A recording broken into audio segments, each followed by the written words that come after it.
Doctor, voy a comenzar con la presentación, voy a leer su biografía y luego le voy a hacer el uso de la palabra. De acuerdo, gracias. Adelante. Ya está bien, comenzamos. Continuando con el curso de construcción, tenemos la presencia del doctor Ahmed Manjari, quien es especialista en Derecho de la Construcción e Infraestructura. Ha asesorado durante la negociación, celebración, ejecución y solución de controversias de proyectos de infraestructura pública y privada, bajo diversos sistemas de entrega, incluyendo asociaciones públicas y privadas y el G2G, y modelos de contrato, incluyendo el FIDI y ENEC. Ha participado en la administración contractual de diversas obras complejas. Actualmente es docente en la Universidad del Pacífico, ha trabajado en la UPC, en la Universidad Continental y en Jerez, entre otras actividades académicas. El tema del día de hoy es gestión de riesgo. Estimado doctor, le cedemos el uso de la palabra. Muchas gracias. Bueno, en primer lugar, muy agradecido con B-Lawyer por la oportunidad de participar en este evento, en este curso, en realidad, que es un curso enfocado en construcción. Ustedes han tenido la posibilidad de compartir con varios colegas míos que de algún modo han ido desarrollando distintos aspectos vinculados a la construcción. Yo me voy a enfocar en un aspecto que desde mi punto de vista es muy importante y que además en el caso de contrato de obra pública, por ejemplo, y no solo contrato de obra pública, sino cualquier tipo de obra, cualquier tipo de proyecto, yo diría que se ha convertido en un elemento nuclear para la buena gestión de un proyecto, para la buena comprensión de un contrato y especialmente para evitar controversias. Y tiene que ver con los riesgos. Ese es el tema que me ocupa. Y hay varias maneras de enfocarlo. En esta oportunidad quiero compartir con ustedes una idea. Todos habremos recordado esta frase, todos conocemos esta frase, ¿no? Árbol que nace torcido, jamás su tronco endereza. Pues algo así sucede en el caso del planteamiento de los riesgos en un proyecto, en un contrato. ¿Sí? ¿Qué sucede? Que desde el inicio, en un proyecto, lo que se hace es establecer de modo directo o indirecto, de modo expreso o de modo implícito, qué riesgo asume quién. Y esto va a depender de muchas cosas. Va a depender de cómo está planteado el proyecto, va a depender de, por ejemplo, cuál es la concepción de algunos elementos que ahora voy a mencionar, como el alcance, el tiempo, el costo, ¿no? Voy a poner un ejemplo. Normalmente estas tres características que menciono son tres características que acompañan todo proyecto. Y en construcción, habrán escuchado probablemente algunos de mis colegas hablar de lo que se llama el Project Delivery, el sistema de entrega, ¿no? Cada proyecto tiene su propio modelo, su propia organización en términos de sistema de entrega. ¿Qué significa eso? Probablemente hay varios abogados acá, yo les pediría en un momento olvidarse de los contratos. Cuando uno piensa en un proyecto, antes que pensar en un contrato, uno identifica qué es lo que necesita en un proyecto para llevar adelante desde el momento en esta primera idea hasta el momento en que uno necesita esa infraestructura que ha pensado. Y voy a ponerme como ejemplo, ¿no? Yo, por ejemplo, quiero construir mi casa, ¿sí? Y yo vivo en tal lugar, etcétera, en un terreno, y yo tengo varias opciones. Yo como persona natural, ¿no? ¿Cuáles son mis opciones para construir? Una opción es que contrate a un arquitecto y le pida, elabóreme el diseño. Muy bien, elaborado el diseño, yo luego, a continuación, con ese diseño que me ha hecho el arquitecto, yo puedo decirle, muy bien, vamos a buscar contratistas según el diseño que usted me ha presentado. Y probablemente voy a buscar un contratista vinculado a todo lo que tiene que ver con cemento, todo lo que tiene que ver con casco, todo lo que tiene que ver con lo que se llama obra civil. Voy a buscar a otros contratistas con todo lo que tiene que ver acabado. Voy a buscar a otro contratista con todo lo que tiene que ver, vamos a pensar, conexiones eléctricas y de agua, por ejemplo, o de saneamiento. Y en función de esas necesidades yo voy identificando qué es lo que necesito, qué tipo de perfil necesito según el momento. Claro, probablemente yo no voy a poder estar detrás de que cada contratista que yo he ubicado haga bien su trabajo. Entonces, para eso necesitaría un asesor. En algún caso, contrataré al arquitecto que se ha encargado del diseño, el arquitecto o el equipo, o el ingeniero que ha diseñado la estructura, la casa. Pero en otros casos probablemente voy a buscar un supervisor para que acompañe lo que ese otro hace. Pues bien, en esta estructura que aparentemente es simple, es una estructura en donde cada uno en algún momento probablemente le va a tocar algún tipo de responsabilidad, existen distintas maneras de organizar los riesgos. Para empezar, ¿de quién es el terreno? El terreno es mío. ¿Quién invierte? ¿Quién pone el flujo económico? Yo. Ahora puede ser que lo haga a través de un banco, ¿no? Un préstamo y estas ciertas condiciones. Pero finalmente yo. Eso ya marca un tipo de riesgo en el proyecto. ¿Por qué? Porque los riesgos que están vinculados al terreno es un riesgo mío, del propietario. El riesgo vinculado al dinero es un riesgo mío. Si en algún momento falta el dinero, los contratistas, el arquitecto, el supervisor van a verme a mí para ver yo cómo soluciono ese problema. Pero probablemente habrá otros riesgos que son más propios de estos otros actores que he mencionado. Entonces, un riesgo bastante clásico es el riesgo del diseño. Y claro, cuando uno piensa en el riesgo del diseño, ¿a quién le voy a dar el riesgo de diseño en este proyecto? Probablemente no lo voy a dar a aquel que se encarga de la ejecución de obra civil, sino le daré al arquitecto. Porque el arquitecto y su equipo es el que ha diseñado cada una de las soluciones técnicas que requiere la casa que se está construyendo. ¿De quién es entonces el riesgo del diseño? Es del arquitecto. Pero como la relación que se produce en la obra, quien paga finalmente a los que están implicados en el proyecto, no es el arquitecto, sino soy yo, entre el que hace obra civil y yo como propietario, ¿quién responde del riesgo diseño? Probablemente yo. Es un riesgo que naturalmente me corresponde a mí como propietario. Si es que hay un problema vinculado al diseño, definitivamente lo que voy a hacer es volver la mirada al que hizo el diseño, al arquitecto. Ahora bien, durante la ejecución, si es que hay un defecto constructivo, por ejemplo, o imaginemos que el acabado no es el que yo había esperado, y tiene que ver probablemente con la proporción, las dimensiones de la pared, o el tipo de pintura, o la iluminación de este ambiente, ¿de quién es ese riesgo? Y surge la pregunta, probablemente en algunos casos ese riesgo tiene que ver con un tema constructivo, o tiene que ver con la elección de algún material, o en otros casos va a depender del diseño. Puede ser que hasta yo lo haya probado, y originalmente yo no quería ese tipo de acabado, pero el diseño estaba mal planteado. Alguien había elegido mal la pintura. ¿De quién es entonces el riesgo que estoy buscando? Es mío. ¿Sí? Y aquí viene el enfoque respecto de esta frase. El árbol que nace torcido jamás su tronco endereza. ¿Por qué? Porque hay una idea fuerza cuando estamos hablando de gestión de riesgos.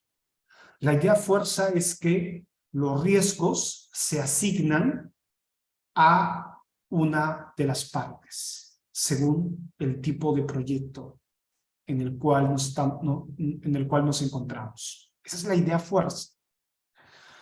Ahora, alguien preguntará, ¿y cuál es el sistema de entrega en el caso de obra pública?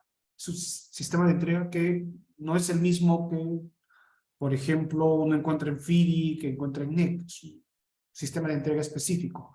¿Cuál es el sistema de entrega? Pues básicamente se divide en tres momentos. en el caso de contrato de obra pública. El primer momento es que la entidad, los funcionarios tienen que tener un perfil que de algún modo esboce el alcance, el monto y, o sea, los costos y algunas características vinculadas al tiempo. Ese es el primer momento. Otro momento va a estar vinculado a la elección del proyectista, el diseñador. Y el proyectista lo que va a tener es un expediente técnico final, con un nivel de detalle bastante alto. Y el tercer momento es propiamente la ejecución de la obra en función del diseño que se haya planteado. Muy bien, teniendo en cuenta eso en mente, existen, desde mi punto de vista, algunos retos que tiene todo proyecto en términos de gestión de riesgos. Y el primer reto es un riesgo importante. Es el riesgo de la concepción y viabilización de un proyecto de infraestructura. ¿En qué consiste? ¿Sí? Cuando uno tiene una idea de lo que quiere construir en un primer momento, normalmente tiene que pasar un proceso complejo.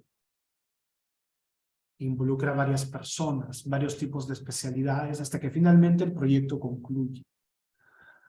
Ese es el riesgo de la concepción original del proyecto y la viabilización de un proyecto de infraestructura. ¿Por qué?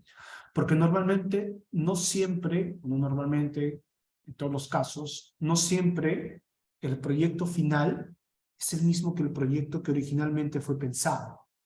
Porque a manera que se va concretizando el proyecto, sea a nivel de, por ejemplo, perfil, a nivel de una ingeniería semi-detallada, a nivel de una ingeniería detallada, cuando se empieza a ejecutar, ¿no? Cuando se ejecutan las primeras partidas, cuando se culmina lo que se conoce la subestructura, ¿no? Lo que está, vamos a decirlo así, por debajo del nivel del piso, cuando se construye los otros elementos vinculados a obra civil, etcétera, arquitectura.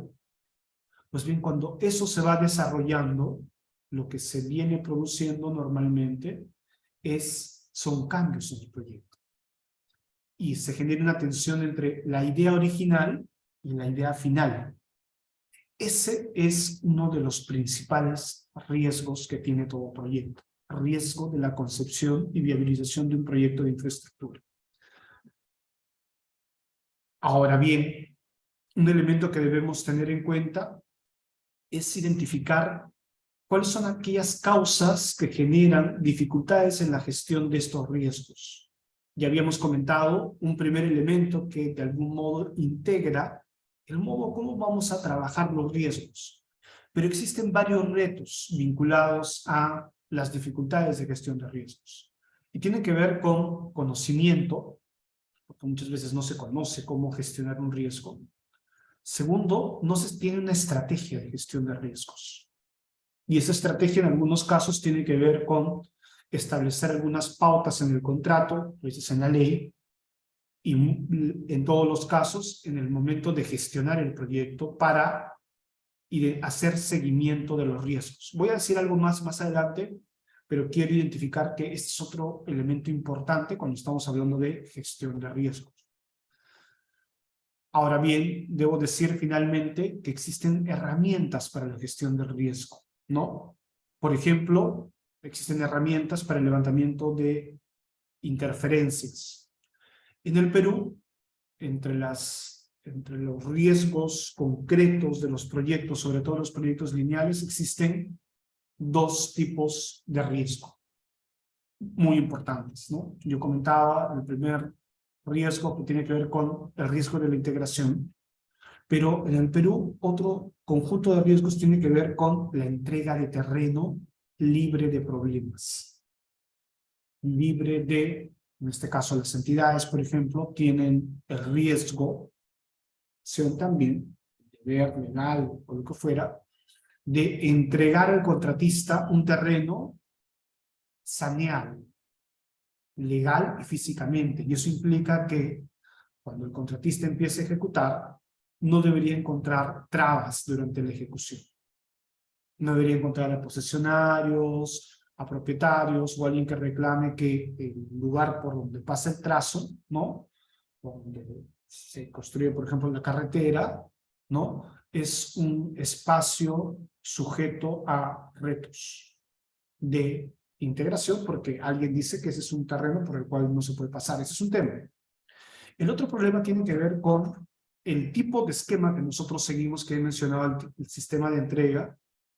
Normalmente cuando se contrata a un proyectista, normalmente no se invierte todos los recursos que se necesita para la elaboración del expediente técnico. Normalmente los diseños o la proyección del costo del proyectista no es tan alta. Lo que se dispone como inversión del Estado en el rubro diseño es bajo. Entonces, claro, dado que es bajo, hay estudios que no se hacen, a veces se utilizan hasta moldes los diseñadores para ahorrar costos, y finalmente lo que termina sucediendo es que el diseño adolece de problemas. Y claro, como adolece de problemas, por otro lado existe la obligación del diseñador de entregar a tiempo el diseño, cuando a veces necesita mayor tiempo de maduración del diseño. Normalmente el expediente técnico tiene problemas. Y claro, a la hora que empieza propiamente la tercera fase que les comentaba, que es la ejecución de la obra, existen no pocos, sino muchos problemas. La mayor parte de las controversias que nosotros tenemos en el Perú derivan de estos dos problemas.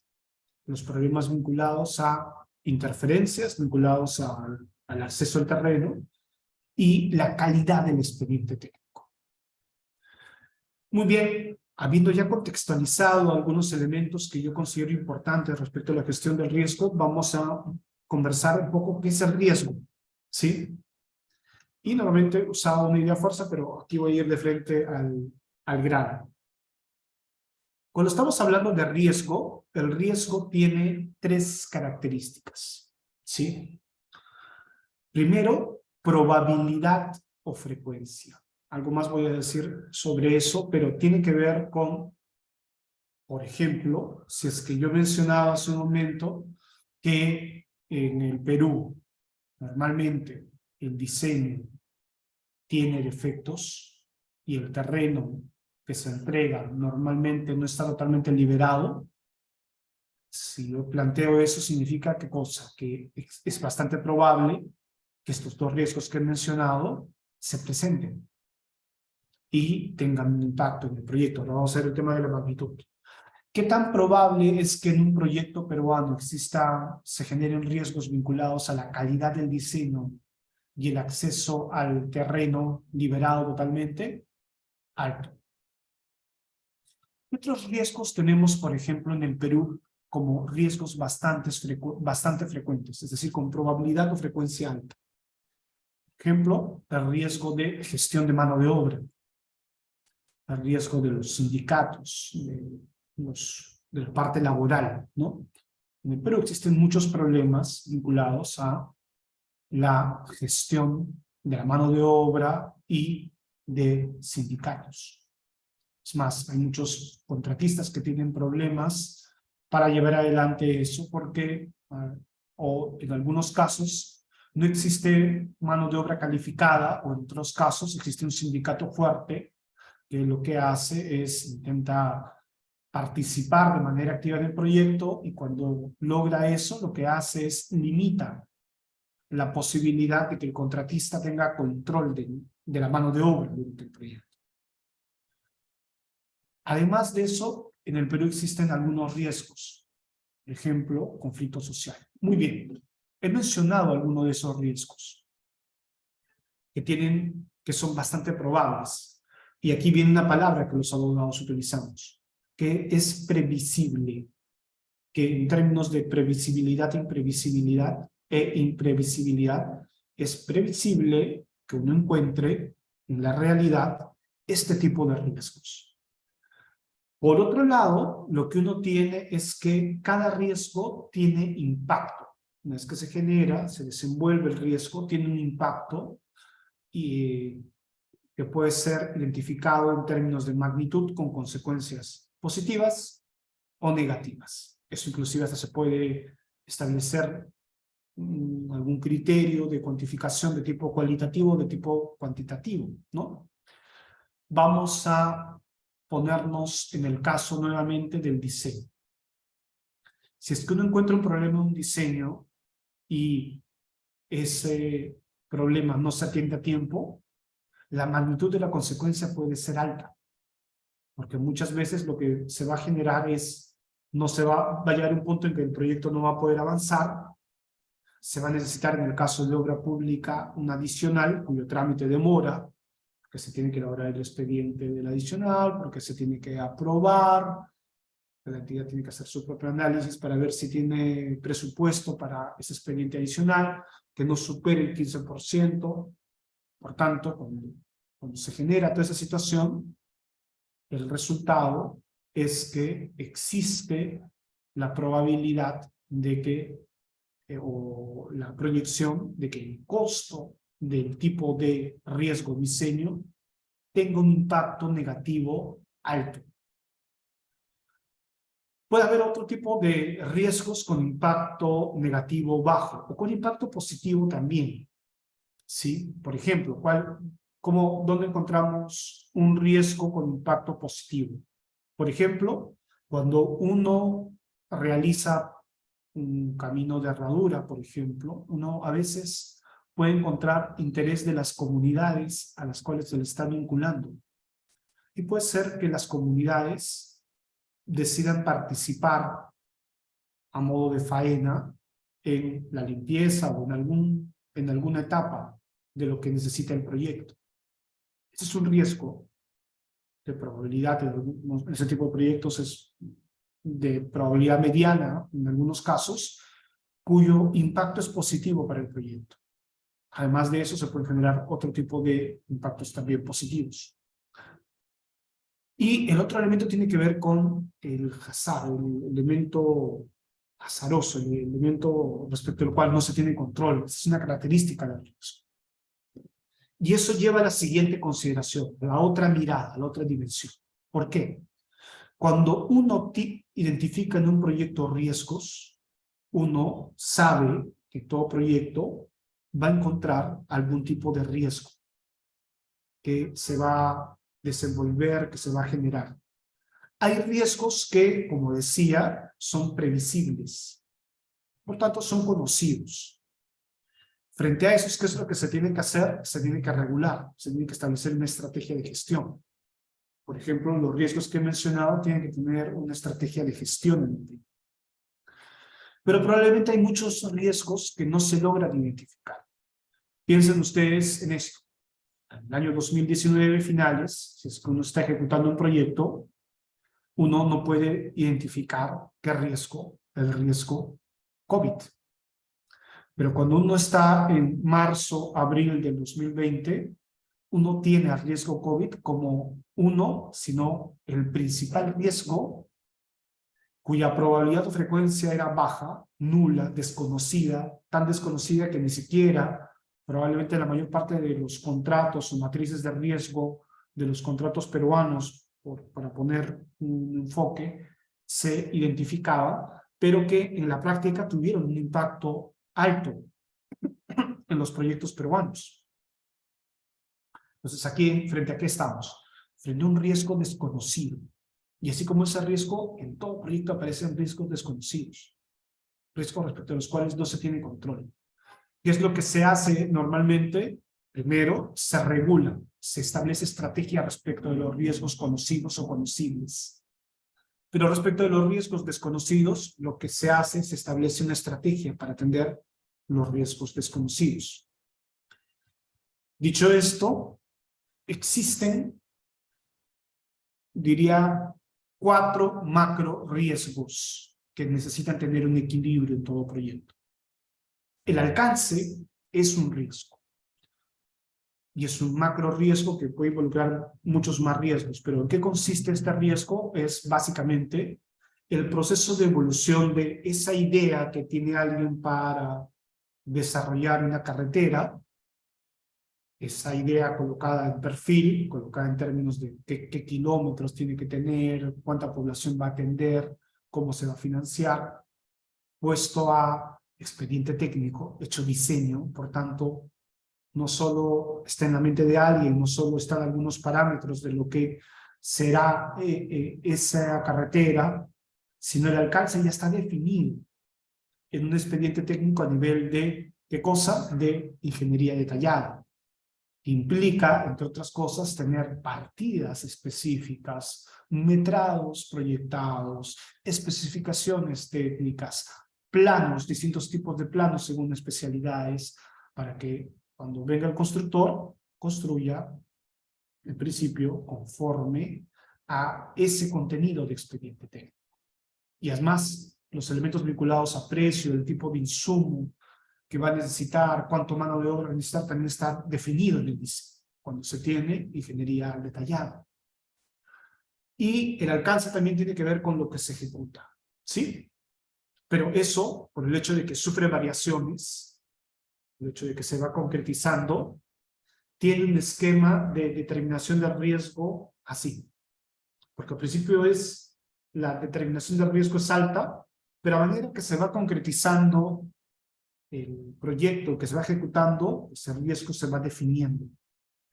Porque ya se va sabiendo hacia dónde vamos, ¿no? Es como cuando pensamos en que un día vemos nuestra casa con columnas, al siguiente vemos con muros, al siguiente vemos con techo, al siguiente vemos pintado, vemos ya implementado.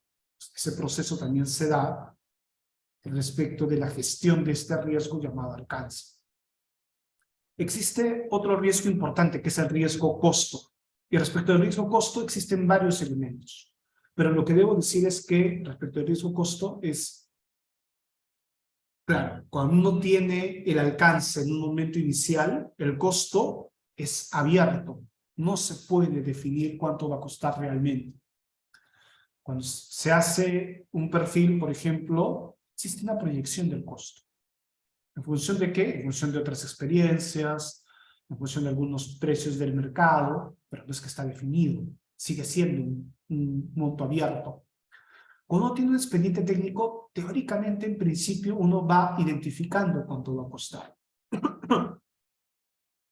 Porque uno identifica las partidas, si es que uno identifica partidas, uno tiene precios unitarios en función de las partidas, uno tiene un análisis de precios unitarios, lo que le permite identificar qué tipos de insumos va a necesitar, qué recursos, qué herramientas, cuántas personas necesita para avanzar determinado metrado vinculado a una partida, y eso va definiendo un costo.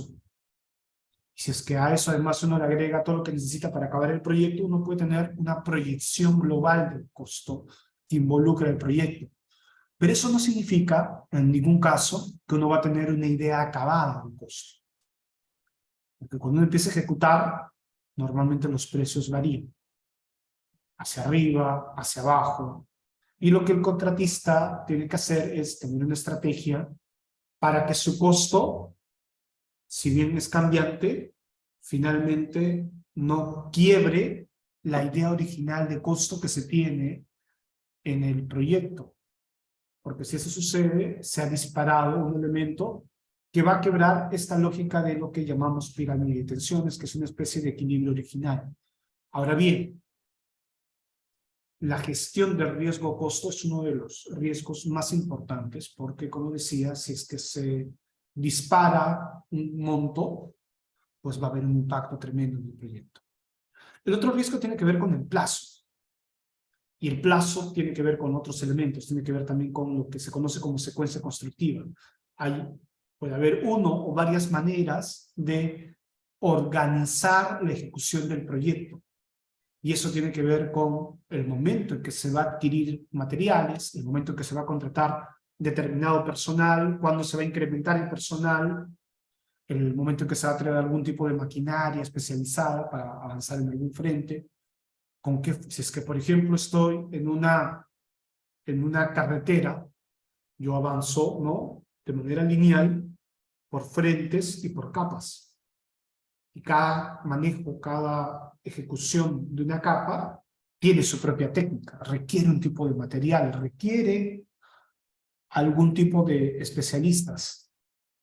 Y eso involucra una secuencia. Pues uno avanza una capa, avanza la siguiente, avanza la siguiente. En el otro frente puede ir avanzando lo mismo de modo secuencial. Y así uno tiene una secuencia constructiva. Esta secuencia constructiva integral te marca el plazo final. Definitivamente aquí participa lo que no voy a profundizar, que lo que algunas veces hemos escuchado de la ruta crítica. Hay varias maneras de enfocarlo. A mí a veces me gusta llamarlo como el camino ideal de la secuencia constructiva. ¿Sí? Tienen igual enfoques técnicos que no vienen al caso. Pero el plazo también es un riesgo importante. Si es que, por ejemplo, la secuencia constructiva sufre variaciones por error del contratista, o sufre impactos por terceros, o por indicación del propietario o del supervisor, por ejemplo, el plazo se va moviendo. Y si el plazo se mueve el costo, se mueve el alcance y se mueve la calidad. Que son riesgos que están intrínsecamente atados. Dicho esto, debo enfocar, vamos a ver, otra dimensión del riesgo. Tiene que ver con algo que ya habíamos hecho, pero vamos a plantearlo en momentos. Frente al riesgo, para efectos de la gestión del riesgo, uno tiene estos momentos. Un primer momento tiene que ver con identificación de los riesgos, ¿no? Y claro, y hemos hecho ese ejercicio. Hemos indicado que, por ejemplo, en un proyecto peruano de carretera, bastante frecuente que uno tenga algún tipo de riesgos. ¿Cuáles decía? Mencionaba, por ejemplo, el diseño. Mencionaba que un tipo de riesgo tiene que ver con el acceso. Probablemente también un riesgo importante en este tipo de proyectos es la cantera. En Perú es algunas veces agua, algunas veces el DME. En fin, hay varios riesgos que están vinculados a este tipo de proyecto, que en todo proyecto deberían considerarse. Definitivamente habrá riesgos desconocidos. Por ejemplo, estos riesgos que menciono son riesgos que deben identificarse y deben estar. Según el tipo de proyecto, pasamos al siguiente nivel, que tiene que ver con el análisis de los riesgos, la identificación de qué consiste el riesgo, magnitud, frecuencia, probabilidad de ocurrencia. Y en función de eso yo establezco, ¿no?, qué tan relevante para el proyecto es ese riesgo. Si es que se produce algún hecho vinculado a ese riesgo, ¿qué impacto puede generar? ¿Qué tan determinante puede ser? Y el siguiente momento tiene que ver con la asignación o asunción de los riesgos, ¿no? Que es el ejercicio que hicimos al inicio, ¿recuerda? Existen riesgos que están más vinculados a un perfil, a una de las partes. Hay que hacer ese ejercicio, hay que asignar el riesgo. En el caso de contrataciones del Estado, la ley preasigna algún tipo de riesgos. Por ejemplo, el riesgo de diseño señala que es un riesgo de la entidad. El riesgo por ejemplo, obtención de licencias, permisos, en principio se plantea que es un riesgo de la entidad, que lo puede trasladar, que lo puede gestionar, etcétera, sí, pero en principio es un riesgo de la entidad. Hecha esta tarea, lo siguiente que se hace es establece un esquema de gestión de los riesgos. Control de los riesgos se llama, pero yo prefiero gestión de los riesgos. ¿Por qué? Porque la lógica aquí es, yo diría, una de las más importantes. Cuando se ejecuta, la invitación es a que exista seguimiento de los riesgos. Reuniones periódicas vinculadas al riesgo que se está mencionando. Y en función de eso, además, la posibilidad de que si es que aparece un elemento que gatilla un riesgo, existe una estrategia de gestión del riesgo. En algunos casos se acepta, otros casos se transfiere, otros casos también, o se mitiga, dependiendo de cada tipo de riesgo. Y esto se debe establecer antes de iniciar, por lo pronto, la ejecución de la obra. Ahora bien, hay criterios para asignar de modo eficiente, de modo razonable un riesgo. ¿Cuáles son esos criterios? Un criterio es que el riesgo está dentro del control de la parte. Y aquí el ejemplo, ¿no? El riesgo laboral. ¿A quién se le da el riesgo laboral? ¿Al propietario o al contratista? Da la impresión de que se le tiene que dar al contratista, porque el contratista que ejecuta la obra es el que tiene algún vínculo laboral con los trabajadores y tiene algún mecanismo de control de los recursos humanos, de los trabajadores que necesita el proyecto. Así que en este caso, por ejemplo, estamos usando el criterio del control. Pero otro criterio también tiene que ver con la posibilidad de transferir el riesgo, ¿no? Por ejemplo, ¿no? Diseño. Estamos en ejecución de obra y tenemos a la entidad, al contratista y al supervisor. ¿Quién puede transferir el riesgo diseño? Se encuentra un problema vinculado al diseño, ¿quién lo puede transferir?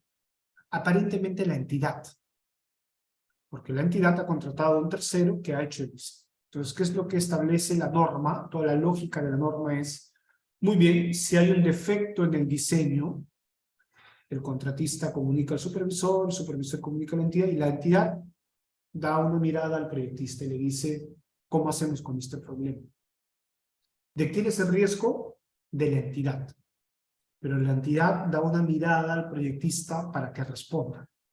Transfiere de algún modo el riesgo. Hay otros ejemplos de ese tipo, pero es otro de los criterios que se usan. El otro criterio tiene que ver con el beneficio económico de controlar el riesgo, reside parte a la que se le asigna el riesgo, ¿no? Esto sí es un poco más complejo porque en general los riesgos, si bien traen beneficios, de hecho todo riesgo controlado trae un beneficio para el proyecto, pero normalmente generan algún tipo de costos. Entonces, claro, si es que por ejemplo nos encontramos frente al riesgo de ¿qué pasa si es que se produce una avalancha, un huaico? Es un riesgo que se puede producir. ¿Quién asume el riesgo vinculado a eso? Cada uno piensa, ¿a quién le asignaría? Pensemos que se le ha asignado a la entidad. ¿Cuál es el beneficio económico?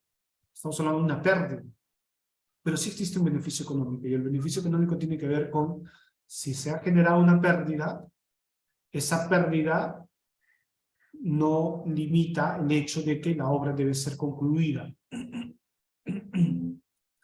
Y los destinatarios del proyecto deben recibirlo lo más pronto posible. En ese sentido, el beneficio de la inversión, de la gestión de ese riesgo, podría estar vinculado a la entidad, en la medida en que, dado que no se tiene control de una situación catastrófica, la solución que se brinda sí es una inversión que tiene que realizarse, pero es una inversión que se realiza para beneficio de la entidad. Se puede enfocar desde ese punto de vista, ¿sí? El otro criterio de asignación de riesgo es la asignación de riesgo, una parte por cuestiones también de eficiencia. Y esto a veces tiene que ver con quién es capaz de conocer primero los problemas vinculados a este riesgo. Y aquí va a depender de cada proyecto, ¿sí? Hay proyectos en donde probablemente va a ser mucho más fácil para el contratista ubicar el riesgo. En otros casos va a ser para la entidad. El riesgo además puede también recaer en la parte en primera instancia y no aplican los principios anteriores. Es decir, puede aplicarse el riesgo, puede asignarse el riesgo de una manera subjetiva.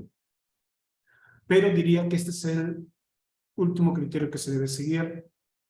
Cuando comentaba que el árbol que crece torcido jamás se endereza, tiene que ver justamente con esto.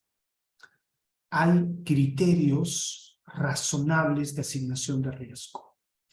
Y si es que no se usan esos criterios razonables de asignación y gestión del riesgo, es bastante probable que cuando se produzca el problema, si existe una mala asignación de los riesgos, esa probablemente es una condición para el fracaso del proyecto. Porque si es que se le ha asignado a una parte porque simplemente se le quiere asignar a esa parte, lo que va a terminar sucediendo es que esa parte En algún momento no va a poder afrontar totalmente el riesgo. Va a fracasar en el intento. Le va a ser excesivamente costoso asumir ese riesgo. Y eso tiene un impacto en el proyecto en términos de eficiencia. Y viene aquí un elemento que yo considero importante y es el cómo regular el riesgo. Y diría que hay una parte redactada que puede estar en el contrato, puede estar en la matriz de riesgos, que establece a quién se le ha asignado el riesgo y cómo se gestiona el riesgo. Es más, en el caso de obra pública existe ese mandato. Se tiene que colocar cláusulas vinculadas a la asignación y gestión de los riesgos.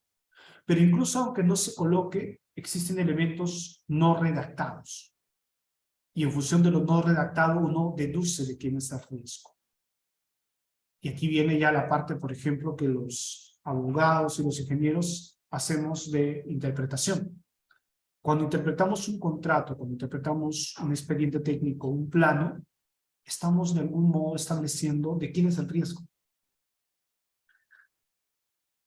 Pese a que no está redactado de modo expreso que el riesgo tal pertenece a tal parte. Pero hay otro componente que tiene que ver con frente a lo desconocido, el riesgo COVID. Y cuando estamos frente a lo desconocido, aplican de manera como símil riesgos parecidos o criterios generales del derecho, ¿no? O herramientas generales del derecho. Caso fortuito, fuerza mayor, excesiva velocidad, o teóricamente las partes deben aplicar buena fe para solucionar ese tipo de situaciones. ¿Sí? De modo tal que todo riesgo en un contrato es gestionado, es asignado. No hay nada que no hay ningún riesgo que esté exento de algún tipo de control contractual o algún tipo de control en términos de gestión de riesgos. La Directiva 012-2017 del OCE establece algunas ideas de cómo gestionar riesgos. Establece algunos de los riesgos principales, van a encontrar aquí algunos de los que mencionaba. Comparte además una matriz, claro, uno tiene una codificación de riesgo, aquí coloca la descripción del riesgo, y la descripción del riesgo es bastante abierta. Es el riesgo que uno encuentre. Esta prioridad del riesgo resulta básicamente de un análisis cualitativo, en algunos casos cuantitativo, de dos variables que he mencionado al inicio. ¿Cuáles son esas dos variables que he mencionado al inicio que tiene todo riesgo? Probabilidad de ocurrencia, magnitud de las consecuencias negativas.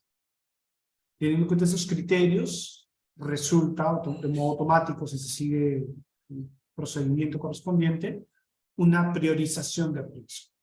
Hay algunos casos que va a ser alta, otras intermedia, otras baja. Y establecen estrategias para enfrentar el riesgo una vez que se gatilla el riesgo, mitigar el riesgo, ¿no?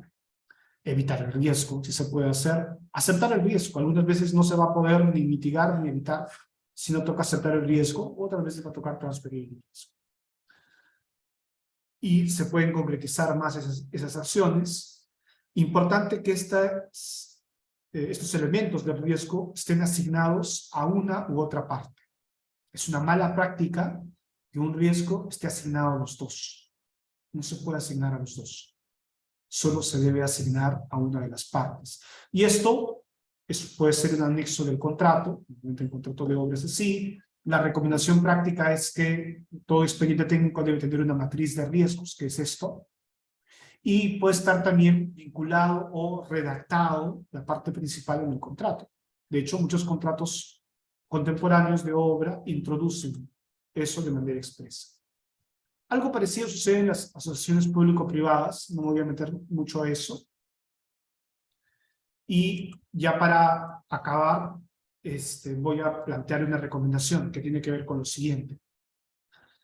En el caso de los riesgos, o respecto de los riesgos, la norma de contrataciones del Estado no solo establece la obligación de introducir, de pactar en el contrato, de tener una matriz de riesgos en el expediente técnico, sino establece que dentro de los 15 días calendarios del inicio del plazo de ejecución de obra, para el caso de obras cuyo plazo sea menor o igual a 120 días o dentro de los 30 días calendario, palabras cuyo plazo sea mayor a 120 días calendario, ¿qué cosa? El contratista presenta al supervisor, finalmente a la entidad, un análisis del expediente técnico, ¿no? Las posibles prestaciones adicionales, riesgos del proyecto y otros aspectos que sean materia de consulta. ¿Qué significa eso? Significa que el contratista hace una evaluación integral de todo el proyecto. Integral y profunda es el criterio. Y eso puede llevar a que los riesgos o el modo como fueron asignados puede ser que sea anómalo, puede ser que merezca modificarse, o que se establezca una estrategia de seguimiento del riesgo. Pues ese es el momento, la etapa inicial. Por otro lado, la invitación es a que también se anoten a modo de ocurrencias, está ahí el artículo 192, ¿no? Los problemas que se vayan generando en el proyecto, especialmente cuando tienen una relevancia en términos de aplicación de un riesgo o que se trate de gatilladores de riesgo. Muy bien, dicho esto, inicié con una idea y es que normalmente debemos evitar, ¿no?, que el árbol crezca torcido, que es difícil enderezarlo o tal vez imposible. Y yo diría que para tener en cuenta eso y para lograr proyectos exitosos necesitamos tener siempre una estrategia de gestión de riesgos y sobre todo una adecuada gestión de los riesgos. Bueno, muchas gracias por este espacio y nada, quedo atento a cualquier pregunta que ustedes tengan. Sí, doctor, muchas gracias por la presentación. Estimados participantes, pueden realizar sus preguntas. Y en lo que los participantes se animan a hacer su pregunta, doctor, ¿qué sugeriría para el tema de hoy día para una persona que recién está empezando a interesarse en el tema de gestión de riesgos? O sea, como qué tipo de autores, qué tipo de artículos, etcétera, para una persona que recién se está interesando en ello. Sí, muy buena pregunta. Yo voy a compartirles en este instante yo creo que debemos empezar siempre por casa, porque en el caso de obra pública, nosotros tenemos una directiva. Y es una directiva, no lo he comentado mucho, que recoge las muy buenas prácticas en el ámbito internacional para efectos de gestión de riesgos. Entonces, yo diría que debemos empezar por esa directiva. Leerla bien, yo creo que es un buen insumo, y además, para los que estamos vinculados a obra pública, es de obligatorio cumplimiento. Definitivamente existe bibliografía especializada y tienen ahí pueden utilizar mi código para hacerme cualquier consulta a través de LinkedIn o a través del correo con todo gusto. Sí, eso. Veo que Gianfranco ha hecho una... Hola Gianfranco, ¿cómo estás? Un gusto verte. Atento a cualquier comentario. Hola, profesor, muchas gracias. Igual es un gusto verlo. Profesor, tenía una pregunta. ¿Qué pasa en los supuestos en los cuales correctamente en su oportunidad se evaluó un riesgo y se determinó que correspondía a una parte? No sé, por ejemplo, al contratista. Pero ya durante la ejecución del contrato las circunstancias cambian y por ende el modo en cómo se analiza el riesgo también cambia y si lo evaluásemos de repente el cheapest cost avoider correspondería de repente trasladarlo a su contraparte. ¿Ello es posible o ya por el hecho de haber sido analizado en su oportunidad, establecido en la matriz, directamente establecido de repente en el contrato o en los anexos como un riesgo de una de las partes, ya no podría cambiarse durante el desarrollo, su configuración y traslado a la otra parte? Es una muy buena pregunta. Aquí la respuesta es más con un elemento contractual, ¿sí? Si es que se ha determinado que un riesgo es un riesgo del contratista, vamos a imaginar que a alguien se le ocurrió en esa matriz de riesgo colocar que el riesgo de diseño es del contratista. pese a que había un proyectista. Está así. Y aquí viene la diligencia que tiene que tener el contratista al momento de analizar, cuando es postor, el contrato y la matriz de riesgo. Y mi recomendación práctica es aquí muy importante revisar. Hay varias cosas que revisar, pero una de las cosas que no puede perder de vista el contratista es la matriz de riesgos. Porque puede darse el caso en que por un riesgo que le ha sido asignado de manera no razonable, pues ese riesgo en realidad lo que termina generando es una situación anómala que le lleve necesariamente a que él tenga que asumir inclusive costes adicionales o no se reconozcan presiones de plazo. Que si es que es un riesgo que está en su esfera de control, o sea, es un riesgo que le ha asignado, pese a que él no tiene control, pues el contratista es el que va a responder. Ahora, mi impresión es que también tiene que ver con cómo está estructurado. Aquí tiene que ver también con análisis contractual. Muchas veces lo que se da es que no está totalmente bien redactado el riesgo. Entonces, existe espacios de preferencia al inicio, por ejemplo, a los 120 días que se mencionaba en esta práctica recomendada que comenté, en donde creo que válidamente el contratista puede establecer su interpretación de en qué consiste el riesgo.